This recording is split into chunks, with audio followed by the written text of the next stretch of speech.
आए दिन पर्चा खोलते हैं। ये कोई तंत्र नहीं है, तंत्र बच्चों का खेल नहीं है। ये पर्चा पुर्ची लिखना है बच्चों का काम है। ये सब पता है मेरे को एक एक व्यक्ति के बारे में, इस तरह के व्यक्तियों के बारे में सब कुछ पता है दरबार को। पैसा लेते हैं, चंदा लेते हैं, ये कहाँ जाता है? कुछ टैक्स देते हैं, कुछ सरकार को कुछ इसका लाभ मिलता है? जो करोड़ों रुपए खर्चा कर रहे हैं महीने में, अरबों रुपए के तमाम चीज़ें बना बना खड़ी कर रहे हैं, सनातन बोर्ड वगैरह की न मांग करता है न समर्थक है। जो धीरेन्द्र जी जो है आए दिन पर्चा खोलते हैं, उन लोगों का पर्चा खोलते हैं, बताते कि मैं आप ये हैं और मैं ये कर दूंगा। तो कहाँ तक कि उनकी बातें सत्य हैं या मनगढ़ंत हैं या प्रोपगंडा क्या है? देखो बात सुनो, उधर चले जाओ जहाँ ये हैं, आप मध्य प्रदेश चले जाओ, इनके ज़िले में चले जाओ, इनके गली में 4 आदमी पर्ची बना रहे होंगे, हर गांव में 1 आध आदमी 2 आदमी पर्ची बनाता मिलेगा। वो वहाँ का ट्रेंड है, वहाँ का ट्रेंड है अपना, वो सब बना रहे हैं अपना, सब अपना सीखे हुए हैं ट्रिकबाजी, अपना जो करते हैं। ये कोई तंत्र नहीं है, तंत्र बच्चों का खेल नहीं है, बच्चों का खेल नहीं है तंत्र। तंत्र को कि ABCD भी समझना बड़ा काम है। अभी तंत्र से बाहर हैं सब लोग, ये सब लोग तंत्र की ABCD भी नहीं जानते। ये पर्चा पुर्ची का खेल, ट्रिकबाजी छोटे छोटे बच्चे कर लेते हैं, ठीक है ना। तो आप हमारे यहाँ दरबार में देखते होगे बच्चे, है ना, सब कुछ लिख डालते हैं, आप देखते हो 1 मिनट में ऑन कैमरा करके आप देख सकते हो कि सब कुछ मिनटों में सेकंडों में सब लिख डालते हैं। तो इसका क्या मतलब हुआ? इसका क्या मतलब? शंकराचार्य हो गए, वो ज्ञानी हो गए?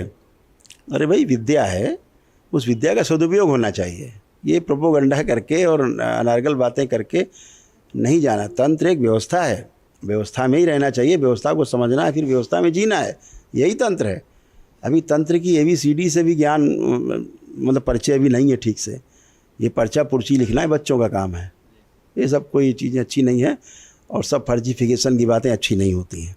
सब पता है मेरे को एक एक व्यक्ति के बारे में, इस तरह के व्यक्तियों के बारे में सब कुछ पता है दरबार को। ये सब प्रोपोगंडा अच्छा नहीं है।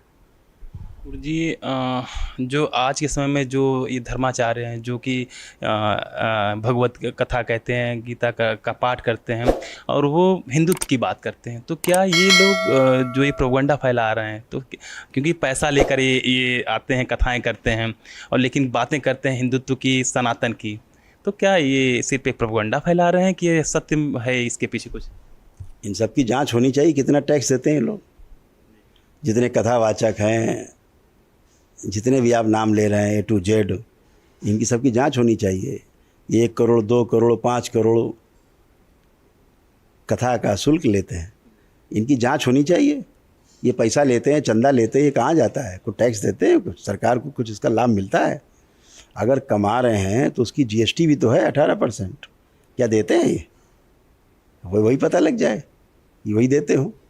हैं, कमाते हैं तो उसका कुछ देते हैं, इनकम टैक्स पता तो रहे उसका इसकी पूरी बकायदा लिस्ट जारी होनी चाहिए। ये कौन टैक्स देता है, कौन टैक्स नहीं देता है। ये सब जितनी भी चीज़ें चल रही हैं देश के लिए अच्छा नहीं है। सिर्फ आए कम, आप साउथ में चले जाइए, साउथ में कितनी सेवा का भाव है। जो भी आता है धन उसको सदा मतलब सत्कार में लगाते हैं और आपको दिखाई देगा कि काम हो रहा है। तमाम ऐसे संस्थान हैं, ट्रस्ट हैं, इसी UP में वैसे ट्रस्ट हैं, तमाम ऐसे तमाम संस्थान हैं धार्मिक, जो शिक्षा संस्थान चला रहे हैं, स्वास्थ्य के संस्थान चला रहे हैं, अच्छे चला रहे हैं और बहुत ढंग से चला रहे हैं। कम पैसा में लोगों को सब चीज़ें, शिक्षा और स्वास्थ्य उपलब्ध करा रहे हैं। लेकिन तमाम ऐसे जो कथावाचक लोग हैं, करोड़ों रुपए ले रहे हैं और बोलते हैं हम तो सब कुछ लेते ही नहीं।